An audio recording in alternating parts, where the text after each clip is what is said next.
Call मेरी drop हो गई थी।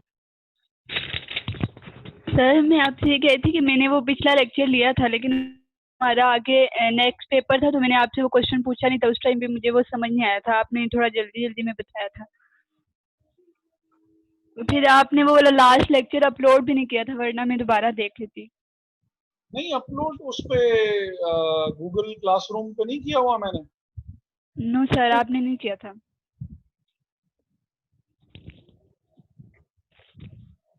ये कैसे हो सकता है?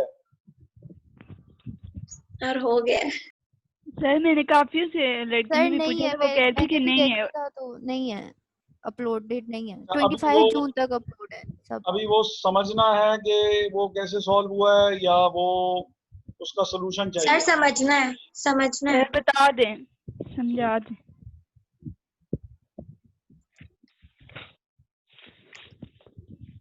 अच्छा, इसमें जो सुपरटेक वाला जो क्वेश्चन है, इसमें जो मसला है वो मसला सिर्फ प्रोडक्ट ए में है। प्रोडक्ट बी और सी में कोई एज सच इशू जो है वो नहीं है। सीधी सीधी सी उनकी कैलकुलेशन है। कंपोनेंट्स ऑफ कॉस्ट में हमने पढ़ा था कि उसमें 3 चीजें होती हैं। एक कॉस्ट ऑफ परचेज है, सर कॉस्ट ऑफ कन्वर्जन और अदर कॉस्ट। और अदर कॉस्ट। अब कॉस्ट ऑफ परचेज में एक तो प्राइस आ जाएगी। Yes sir. वो प्राइस इन्होंने ये दी हुई है परचेज प्राइस के नाम से, परचेज यूनिट्स और ये अमाउंट। जी सर। ठीक है। फिर आप इसमें ऐड करेंगे non non refundable refundable taxes, non okay. Refundable taxes. फिर आप इसमें ऐड करेंगे ट्रांसपोर्टेशन। जी सर। वो भी सवाल में जो है ये दी हुई है। सर तो ये तो दूसरी सर ये तो दूसरी कंपनी दे रही है ना, तो ये तो नहीं आनी चाहिए। नहीं, ये कहाँ लिखा है कि दूसरी कंपनी दे रही है? सही है, हम खुद पे कर रहे हैं ना। हाँ, हम खुद पे ही कर रहे हैं ना ये। जी सर। वो एफओबी शिपिंग पॉइंट या एफओबी डेस्टिनेशन तो नहीं दिया हुआ ना इसमें। Simple transportation charges up to the company's godown are 100 per unit. तो ये सर ट्रांसपोर्टेशन ये 100 को हम नंबर ऑफ यूनिट से मल्टीप्लाई करके टोटल कॉस्ट लेके उससे मल्टीप्लाई करेंगे, वो मतलब प्लस करेंगे। मसलन मैं अगर इसको लूँ, प्रोडक्ट ए लूँ, तो प्रोडक्ट ए के 5000 यूनिट्स आपने परचेज किए हैं। हर यूनिट के ऊपर आपने ट्रांसपोर्टेशन कॉस्ट 100 पे की है। इसका मतलब है 5 लाख की कॉस्ट ऐड हो जाएगी। यस सर, ठीक हो। पॉइंट नंबर 2 को इग्नोर करना, ओके सर। इसका कोई काम नहीं था। काम इसका क्यों नहीं है? A new product has been introduced by a competitor. It is similar to the product C and is being marketed at 900 per unit.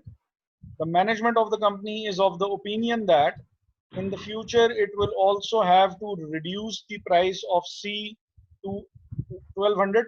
In future reduce कर देंगे, तो जब करेंगे तो फिर देख लेंगे। अभी तो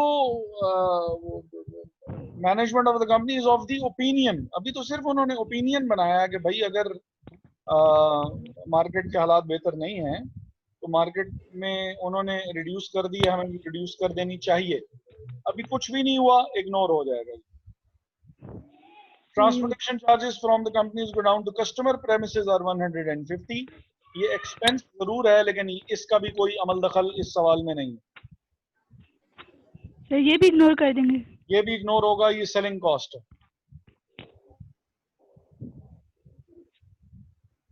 उसके बाद यहाँ पे आ गई आपकी टोटल कॉस्ट, आ गई उसकी प्रोडक्ट ए की।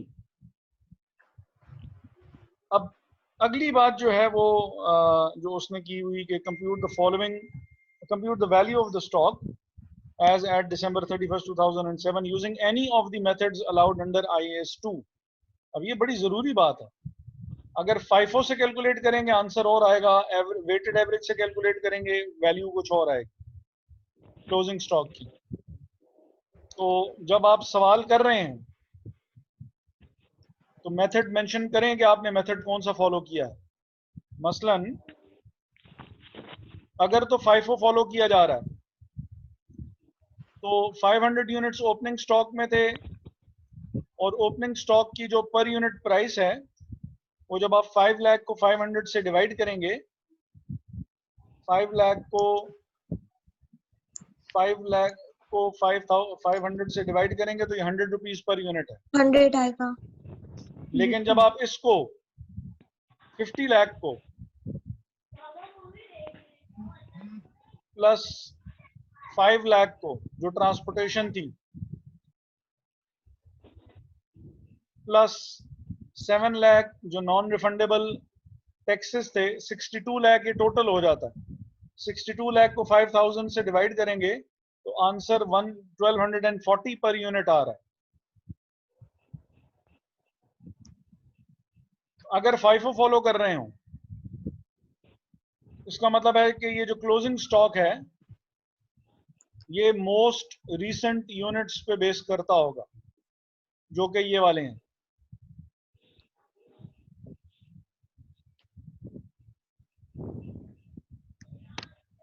चार 4500 यूनिट आपने बेच दिए 5500 यूनिट्स में से 1000 जो यूनिट्स रह गए हैं वो यूनिट्स बेसिकली इन 5000 यूनिट्स में से होंगे अगर आप FIFO यूज कर रहे हैं तो।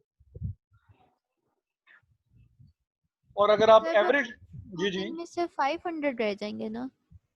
क्लोजिंग यूनिट्स 1000 रह गए, ओपनिंग यूनिट्स थे 500 प्लस ओके सर 5000, ठीक है, उतने ही है। ये हो गए 5500। इसमें से जब आपने 4500 माइनस कर दिया तो अब आपके पास 1000 यूनिट्स रह गए। जी सर। वो 1000 यूनिट्स बेसिकली इन 5000 यूनिट्स में से होंगे जी सर। अगर FIFO फॉलो कर रहे हैं। जी सर, आपने पेपर में FIFO मेंशन किया हुआ था। FIFO मेंशन किया हुआ था, जी यस सर। सर। बस ठीक है। फिर तो फिर इसको जो भी यूनिट्स हैं उसकी कॉस्ट निकालने के लिए 1240 आई थी, कितनी आई थी, 1240 को मल्टीप्लाई कर देंगे 100 यूनिट्स के साथ,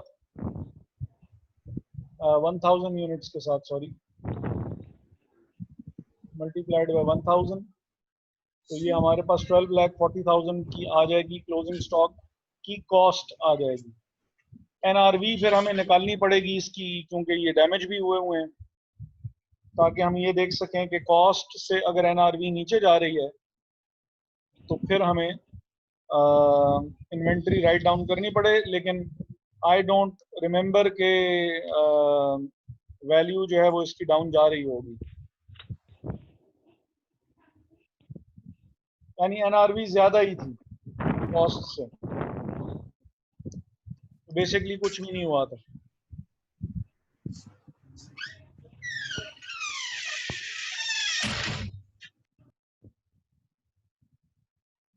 ठीक है जी। सर जब हम लोग FIFO मेथड यूज करेंगे तो ओपनिंग इन्वेंट्री तो हमारे पास पहले से पड़ी हुई है, तो 500 यूनिट्स हम लोग उससे उठाएंगे और परचेस्ड यूनिट से हम लोग 4000 उठाएंगे। हाँ जी, हाँ जी। Okay sir.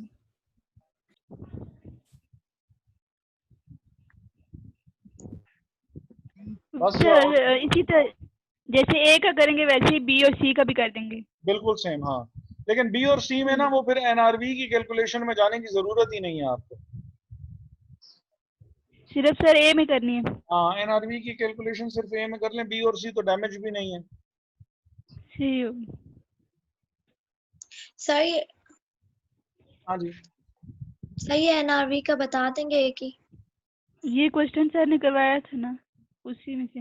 NRV में अब करना ये होगा, सबसे पहले तो A की सेलिंग प्राइस देखनी पड़ेगी। सेलिंग प्राइस कैसे आएगी पर यूनिट? सेलिंग प्राइस है किधर गया ये, उसकी अमाउंट को सोल्ड यूनिट से डिवाइड कर देंगे ना। 11250,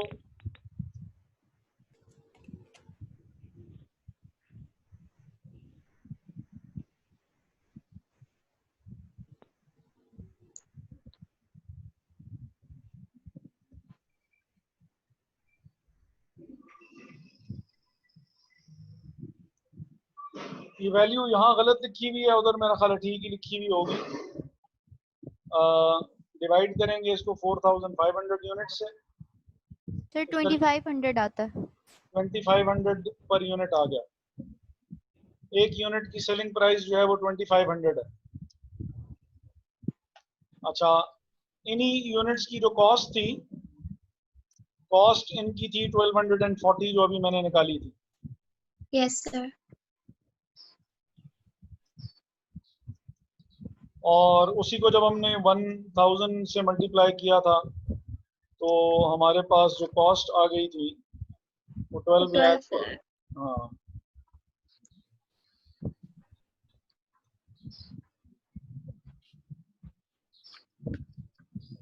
अच्छा जी, अब हम करेंगे यूं कि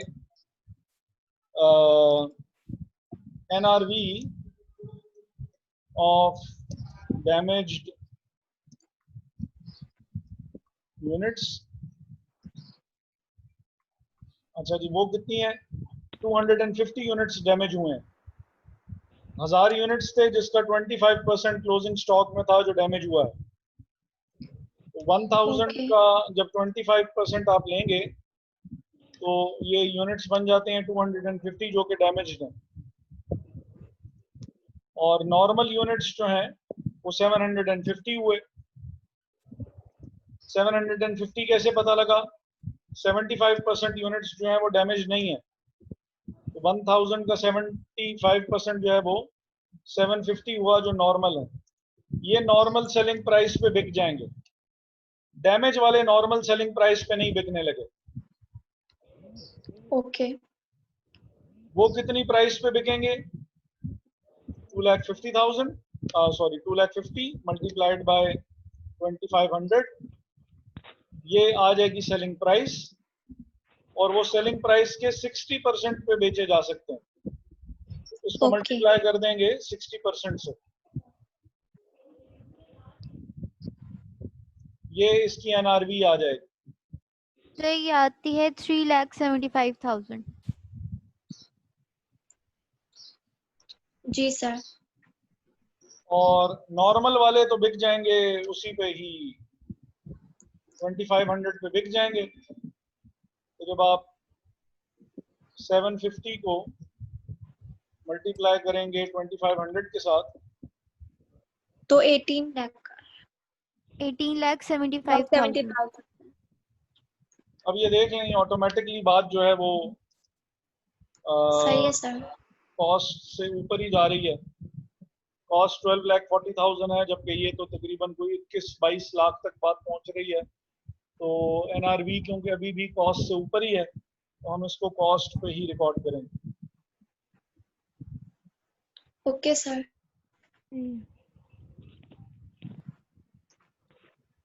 चलें जी, बाकी फिर मेरी अभी नेक्स्ट क्लास है, वो लोग ठीक है वेट सर, कर रहे थैंक यू होंगे। So much sir. सर कुछ वीडियोस अपलोड हुई हुई हैं गूगल क्लासरूम में, प्लीज वो अपलोड कर दें। अच्छा, सर वो जो मैं 25 जून के बाद लेक्चर्स हैं वो अपलोड नहीं है, तो आप प्लीज उसको अपलोड कर दें। अच्छा वो भी मैं कर देता हूँ। और अब सिर्फ वो रिवैल्यूएशन वाला क्वेश्चन ही रह गया है ना मारिया, इसके अलावा कोई और तो नहीं रह गया? जी सर, अभी मैंने, हाँ जी सर, अभी वही है, मैंने आपको भेजा था उसका, तो आपने बताया नहीं। ठीक है, उसके अलावा तो नहीं है ना कोई और क्वेश्चन जिसका सोल्यूशन चाहिए हो या जिस पे बात करनी है? सर अभी तो नहीं है, फिर बता देंगे आपको। बस डन हो गया। बस अब एक वो रह गया, वो भी मैं कोशिश करता हूँ आज ही भेज दूँ आपको। ठीक है सर। और लेक्चर्स अगर रात तकरीबन 9-10 बजे तक अपलोड ना हुए तो मुझे एक रिमाइंडर का मैसेज भेज दीजिएगा। ठीक है सर। ओके। अल्लाह ओके सर, अल्लाह हाफिज़। सर